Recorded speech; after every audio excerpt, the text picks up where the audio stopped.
tresnani segala sesuatu yang dilakukan secara berjamaah insya Allah manfaatnya langkung kathah. Contohnya napa? Ya, contohnya driji niki Pak. Driji niki nek mung setunggal damel napa mawon susah. Ning mergo driji niki 5 bergabung menjadi satu gawe apa wae bisa. Contohnya gawe nyekel mic bisa, gawe main ke wayang bisa. Kemen kok terimakno gawe ngombe degan ngono iso. Ki nek ora percaya. Kemen kok terimakno gawe ngombe wedang jeruk ngono bisa. Ki nek ora percaya. Niko ana bebas diapekke ning ngomong kali panitia. Oh, nggih menek kok. Nggih. Oke, wayangan mawon kok rewel. Lah iya, lho pasange nek nang kono-kono kae ya ana degane barang. Manten mriko yo benten. Bro nek nang kene iki. Ya sampean yo urung ngono wis. Yo masane disalang dhewe. Ngene jenengan mawon mboten nenten yo kula yo mboten nenten. Lah ya iki. Lah tak kira iki mangkat dhisik ning panggung iki wis ana degane, wis ana wedang jeruke Lah lah. iki mawon tekane kene kula nganti garing meneh nyanyi ya Allah ora ditentemi banyu putih. Sing teko apa banyu putih tok e? Ya Allah Gusti. Sing teko kok putih tok iki. Nah, iki mugat kopi yo gelasnya gelas lodong. Waduh. Iki kelakon sakit perut tenan iki kiai ini. Wis ora apa-apa lah, disyukuri wae. Nggih. Karo disambi wayangan ngono kok nek ora metu wedang jeruke langsung dirampungi wayange mati ngono ae. Setuju kula nek niku. Oh, nah ketone nek nang kene longko degan po yo. Kathah. Oh, akeh. Lah kok kebangetan nek kathah kok mboten diparengke iki. Gane mepet. Pantese ning Ketok yo iki menek ketok yo. Oh, lunyu Pak Udan ora sida masalah kok iki, Pak. Nggih. Pun wayangan. Wis ora apa-apa tak ada rupang akar pun jadi ora ana wedang jeruk ya banyu putihan wae. Nggih. Malah jare sidene omben manuk ngono barang. Ora apa-apa. Kok sedelok meneh biasane nek wis di belakake ngono ki metu biasane. Bapak Ibu yang kula tresnani. Iki mbon wancine kula badhe ngedalke wayang. Wayang-wayang sing badhe kula dalke niki wayang-wayang sing terkenal, Bu. Jenenge terkenal nggih kathah macem-macem. Ada orang terkenal karena kebaikannya, ada orang terkenal karena kekayaannya, ada pula orang terkenal kok karena gantengnya. Contohnya sapa? Ra usah ado-ado sing jikong nang kene iki. Jenengan kok ora ikhlas kok. Lah sing terkenal margo eleke akeh. Lah iki contone. Dursasana. Ya tori sawarya Dursasana. Oh. Sadra panenggak purangga. Kegarung-garungga. Adikang adikung adiguna. Tumekatang nalendra. Ninggal tata krama. Om Dursasana. Dur itu buruk, sasana tempat, berarti Dursasana tempatnya keburukan. Maka dimanapun ia berada, selalu keburukan yang ia bawa. Dur uga maknane goro utawa ngapusi. Mula ibu-ibu sing kendele do ngapusi bojone ya balane Dursasana iki. Dursasana iki omongane seru, senenge guyu, mangane bareng ya akeh. Nek mertamu ngono iki disuguh urung ditawakis entek dhisik. Iki Dursasana iki. Dursasana iki mangkih matine dibantai karo Bima. Nah, iki Bimane, Pak. Bremana wangore manguswa mrengeng. Panjati karonaning kaswase. Lisang gondastrat mojo. Oh, leng-leng ulati surya mangrang sang wayah. Aning marga mlakung.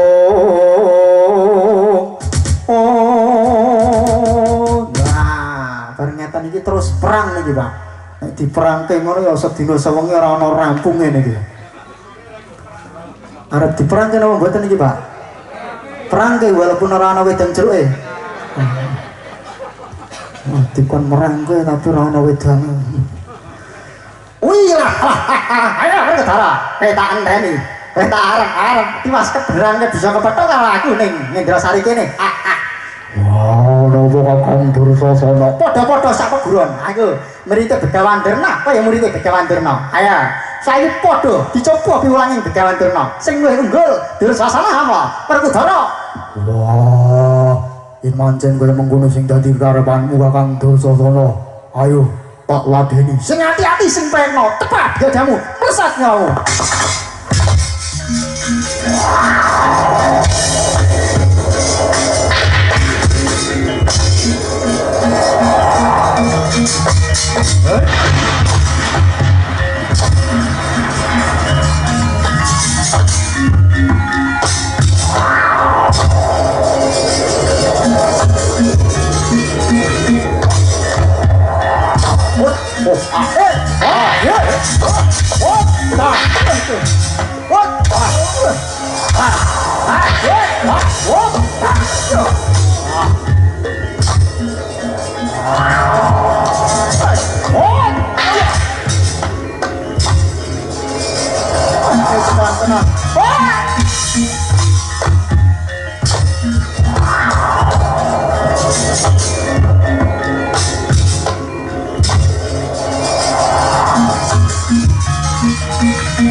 Wis mati ngono ae lah.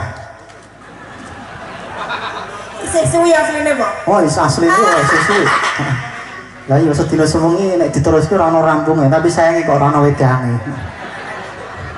Nah, biasanya kan leret ngombe tekan dhisik barang kok, Pak. Nah, soalnya niki mangke ceritane suwi.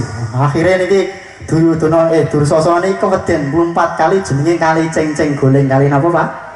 Ceng-ceng guling. Monggo sapa wong yang 4 kali ceng-ceng guling bakal ilang kasektene apes uripe Dursasana dadi lan patine. Ning langsunge tak mati ngono ae. Ah, ndak kesuwen soal yo kok gampang lah. Nek isih kurangan kapan-kapan ngundang maneh ngono ae. Sapa muni larang ngono Pak? Oh ngundang kula niku ora digawe amplop ya ora apa-apa kok, Pak. Sapa muni penting isine ngono Pak. Jajal, kula tak ngetes kalih wong Indrasari kene napa jenengan tepang kalih tokoh-tokoh dalam pewayangan, Pak. Jare nang kene iki nggone tradisi Mas Aldi ngono mau ning nggon transit kono, Pak. Meher biasane. Jajal. Tak takoni, niki namine sinten, Bu? Wayang Gede. Para bapak niki namine sinten, Pak? Wayang. Gusti. Sekolah S2 kok wayang ditangok-tangkoke. Lah ya kuwi maksude kan ngetes wong kene wis do kenal apa ora, nek wis do ngerti apa ora usah tak perangke ngono lho maksude. Jenengan kok jawabane kok wayang kuwi ya ketoke jawabane cah TK kuwi. Nah, ijo takoki malih. Nek ana semawur blas. Halo. Bu. Jenengan ngertos niki namine sinten, Bu? Sing mburi pisan ana sing muni buta Mas Aldi ngono kok.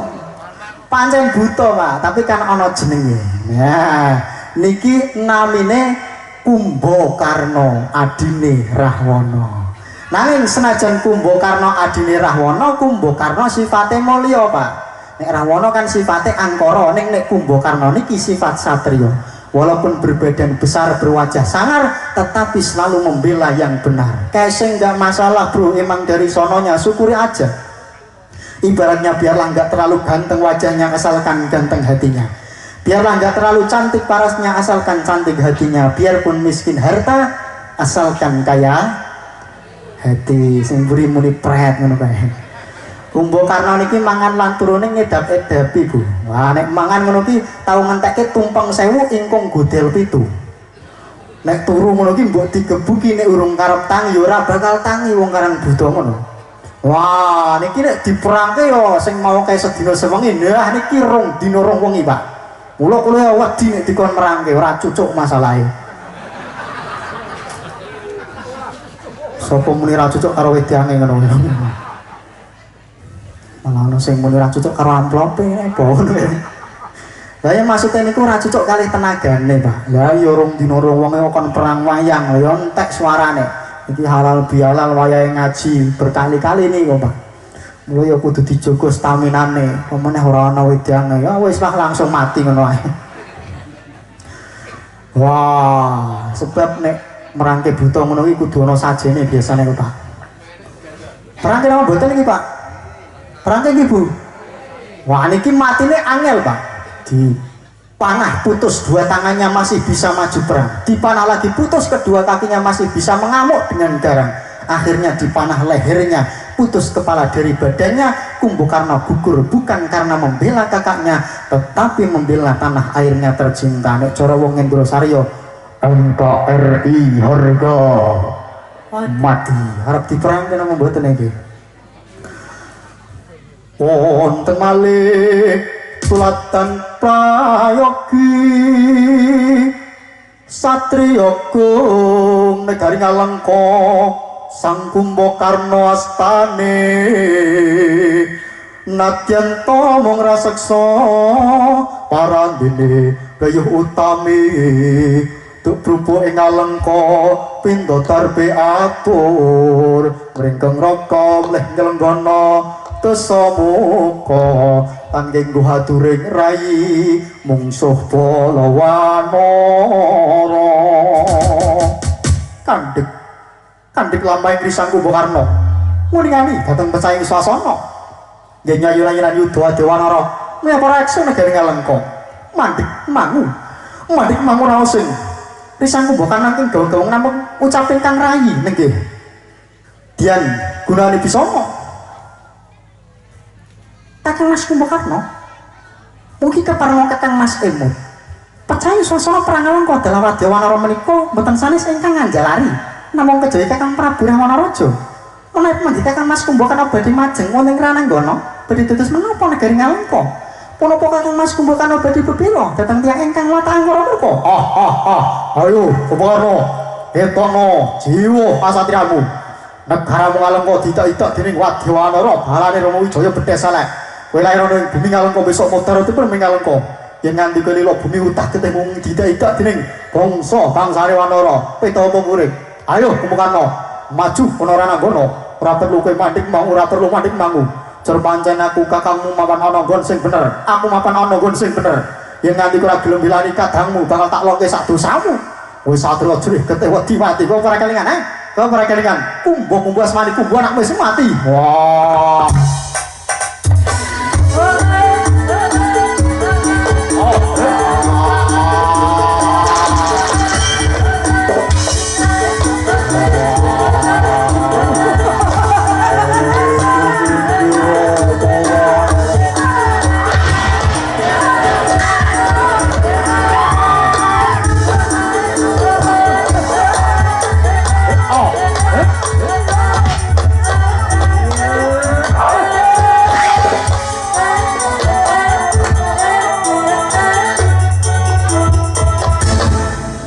kang rasa sumbar lindung bumi konjeng om kumarutuk tata gumo kang jolodri lumembak penyu kumambang tu sang westu patrar sang lebur bumi pancang kamoni rasa kumandeg mayong anggonku cumangkah ning Rananggana nanging sing dikepiye bae aku iki dadi anak Ngalengka besok yen aku mati ora urung yo dibangku jroning Ibu Pertiwi Praja Ngalengka sumpah ing batinku muga jagat saisine nekseni nggonku magut umpuh ora bebelo Kakang Rahwana kang pancen kanggala ing budi ning aku magut ayo mergo aku ora lila yen bumi utah ketihku mung didak dening bangsa bangsane Wanara balane Prabu Rama Waranana suminggira janjira minggat kumokarna sing ngrampungi.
Akhirnya Kumbo Karnone mati. Ora ono sing tepuk tangan iki. Iki asline kan diroyok kalih Gorawanara alias kethek niku, Pak. Kula biasane nek diroyokke kethek ngono kuwi ketheke tak dunggahke nganti do salto niku. Tapi niki kula ora wani, Pak. Soale adem wayange do loyo kados ngeten iki. Ditumpaki kalih kethek engko wedine nek toklek, Pak.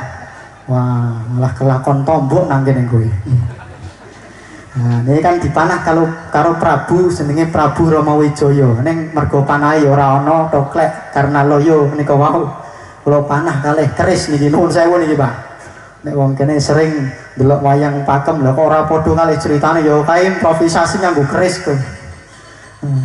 Nyuwun ngapunten nggih, Pak. Ya mergone ya butone ora ana sajene barang iki kok. Ayo dintani awet mau kok ora peka-pekara panitia kene. Ya wis ora apa-apa kok nek nganti rampung gurung teka wedang jeruk utawa degane jaluk mentehane ngono ae. Biasane wong kene nek ngaji sore kados ngeten iki tekan jam pinten sih, Pak?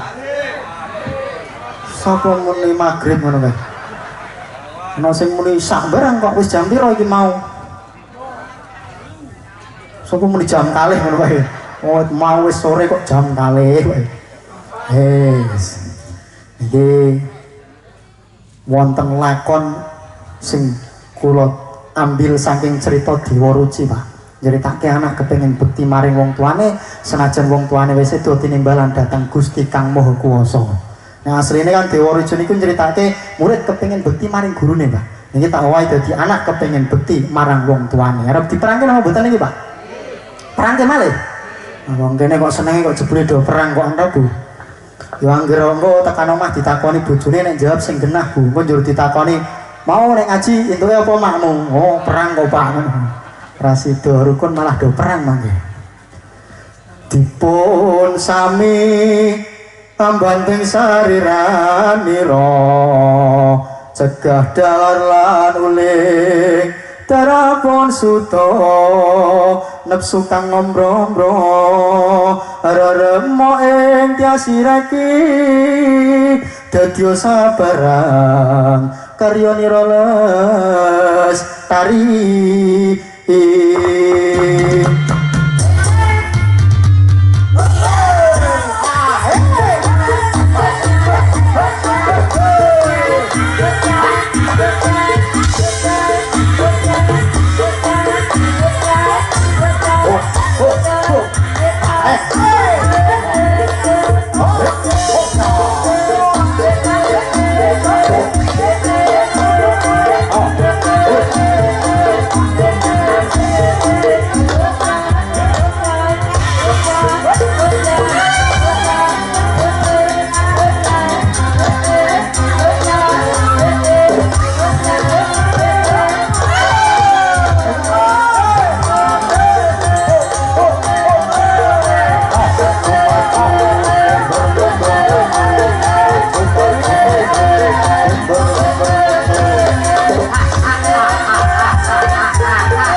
Indriyak sasara maruta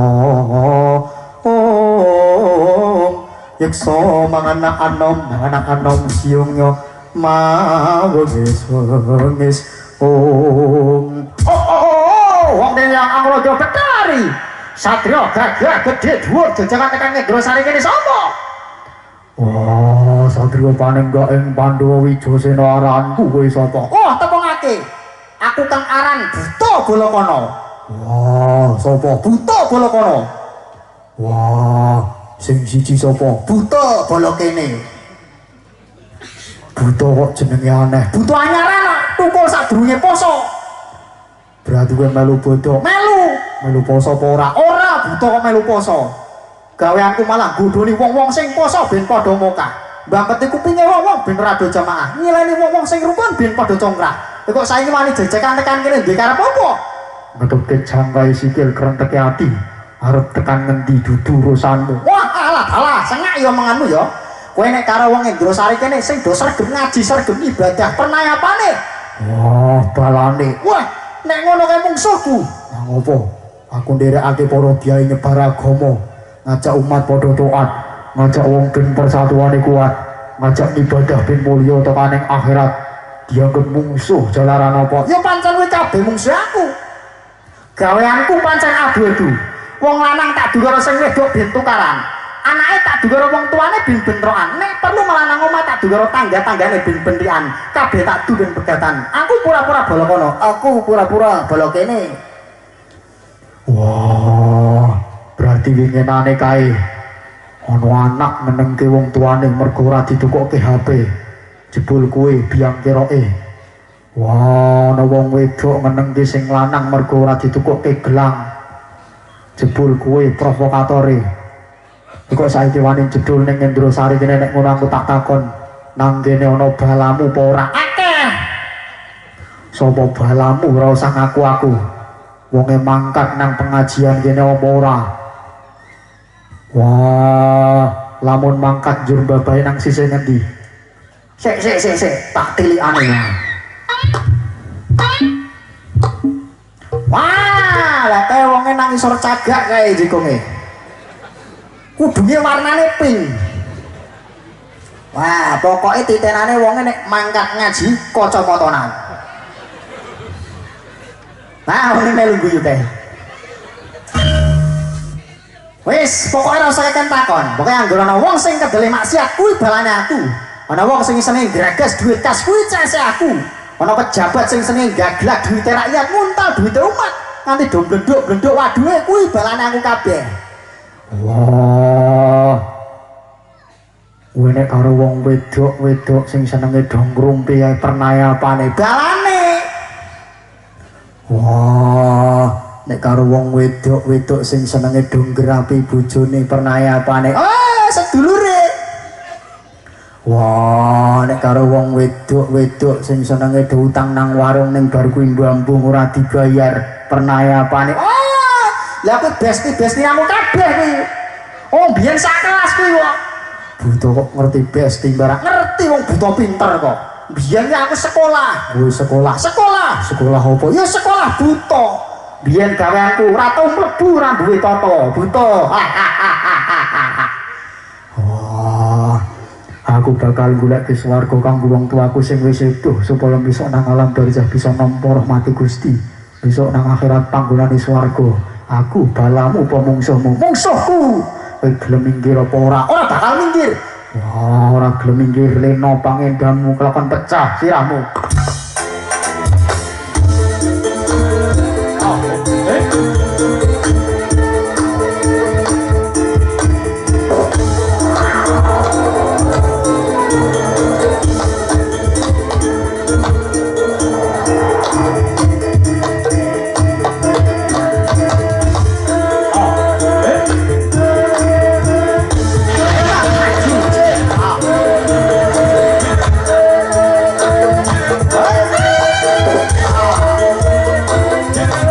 Ah,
Sengkune. Wah. Oh, cepat dulu. Wah,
akhirnya butone mati langsung tepuk tangan siji tok kae. Biasane ngaos kiai ngoten niku nek butone wis mati ngono ki njur kiyaine pamitan ta, Pak? Ya yo wet mau dinteni ora metu-metu kae wedane. Wis ora apa-apa, heeh. Niki wonten wayang paling terkenal, Pak. Mergo kathah tiyang sing mincim-mincim metune wayang niki. Wong Indrasari kudune kenal kalih wayang niki, Bu. Jenengan ngertos niki namine sinten, Bu? Bapak-bapak ngertos, Pak? Sinten? Ya, Sengkuni. Ya tomo Patih Haryo Sengkuni. Oh, Patih Ngastinapura. Lesan mawa wisa demen congkrah marang Sasama. Tumekat Nalendra ninggal tata krama. Oh, Sengkuni saka tembung saka kelawan kuni kang tegese cilakane, remuke, apese, cacate, larane malah tekan matine ya merga sebab saka unine cangkeme dhewe. Sengkuni niki awit isih nom tekan tuwa jahat terus, Bu. Dan ini buktine. Tangan yang satu menunjuk ke depan. Ini menggambarkan bahwa Sengkuni ini senang menunjuk kesalahan orang lain dan suka mengkambing hitamkan orang lain.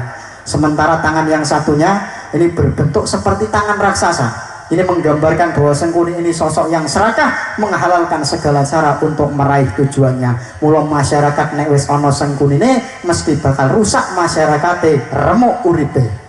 Sengkuni niki nalika isih nome ganteng, Bu.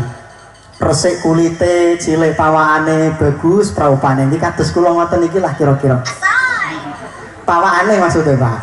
Jenengan kok muni oh berarti kok Sengkuni kayak kiyaine ngono kok. Wah, penasaran kan jenengan kepengin weruh Sengkuni nalika isih nome kaya ngapa Mas Aldi. Nah, tenang. Niki kula betakke, Pak. Nah, menikolah kang aran Haryo Sengkuni yo Haryo Suman yo Tri Gantalpati. Nah, kados ngeten niki wayange, Bu. Lah kok amo Mas Aldi, amo wong Karangurung gawe maneh kok, Pak. Wah, iki kan asline bagus praupane ning eman remuk akhlake. Mergo Sengkuni niki biyen nome tau diajar karo patih jenenge Patih Gandamana. Mergo Sengkuni niki iri kepengin dadi patih njur mitnah marang Gandamana. Jebule kersane Gusti Kang Maha Kuwasa, Patih Gandamana niku jebule isih urip, Sengkuni dilabrak karo Gandamana, diajar nganti remuk bubuk kados ngeten iki, Pak. Iki kan tengser mlakune sengkleh tangane, bubrah raine menggih napase. Ndi lara asma soalé. Ini kan cangkeme barang niki bentuke setengah guyu. Niki ngelambangke yen Sengkuni niki ora tau ikhlas guyune. Nah, kapan Mas Aldi arep merangke Sengkuni diajar karo Gandamana dilabrak nganti remuk-remuk kados ngeten iki, ya kapan-kapan wae nek kula dundang maneh rene. Soalnya waktune wis sore ora nyandak gitu. Pemane ya ora ana sajen tegane. Kapan wae langsung jujuk kae tekan nggon matine ngono wae. Sengkune niki matine angel, Pak. Karang wong angel matine barang ya angel, ditumbak lakak-lakak dibedil nggih mecicil. Mergo sengkune niki biyen tau guling lenga jenenge lenga tala. Lenga napa, Pak? Lenga tala. Mula ora tedes tapak paluning grinduk landheping waja. Sengkune niki mangke matine diajar karo Werkudara tinubles dubure kelawan kuku Pancanaka. Ridu mawon mangawurawon wurahan tengarane ngajure komakur kongso tata kaya butula war panjriting turangga SD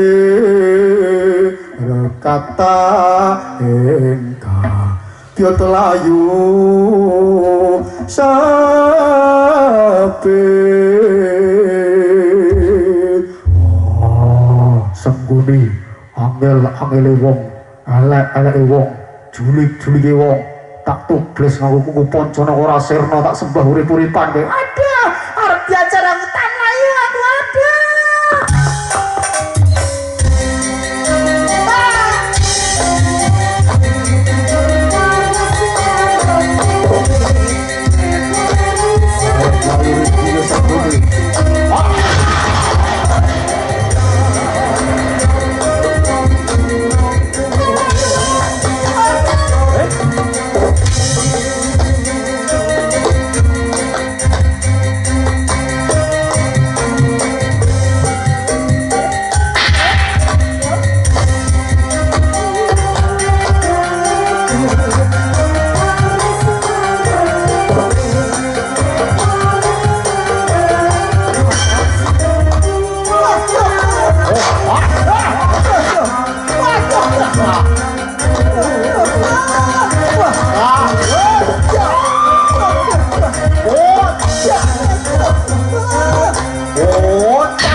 akhirnya senggurine mati jasane teng predil disebar saambane Padang Kurusetra minangka ngelekke dhateng kula njenengan sedaya yen wong-wong sing modele kados senggune ngeten iki bakal terus ana ing ngendi-endi kula njenengan kedah sing ati-ati kula jare Bang Nabi nang TV waspadalah senajan sekedhik mugi-mugi wonten manfaatipun kagem gandosi amal pakarti kita ing saben dintenipun kados ngendikanipun para winasis sapa kang tatas lan titis bakal tetes kang tatak lan tetek bakal tutup kang tekun golek teken bakal tekan sauger asta kersa kumrembyah suku kersa jumangkah kandil nambaran niat ibadah insyaallah ngendrosari pinaringan berkah Allahumma berakit-rakit dahulu berenang-renang ke tepian bersakit-sakit dahulu bersenang-senang kemudian inna ma'al usri yusron saking tlatah ngendrosari kajoran kapiar soreng-rengen swaraning gending Kiai Jati kanthi tembang pepeling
cekap semanten atur kawula ampun bubar rumiyin saderengipun donga nggih Pak. Lagi berkait pengawasan iku wonten pandungane mangke pandonga kula aturaken dumateng Abah kula Bapak Kyai Edi Muntoro. Saking kula cekap semanten bila ada bunga di taman pasti ku petik bunga melati. Bila ada waktu dan kesempatan insya Allah kita akan berjumpa lagi. Wassalamualaikum warahmatullahi wabarakatuh.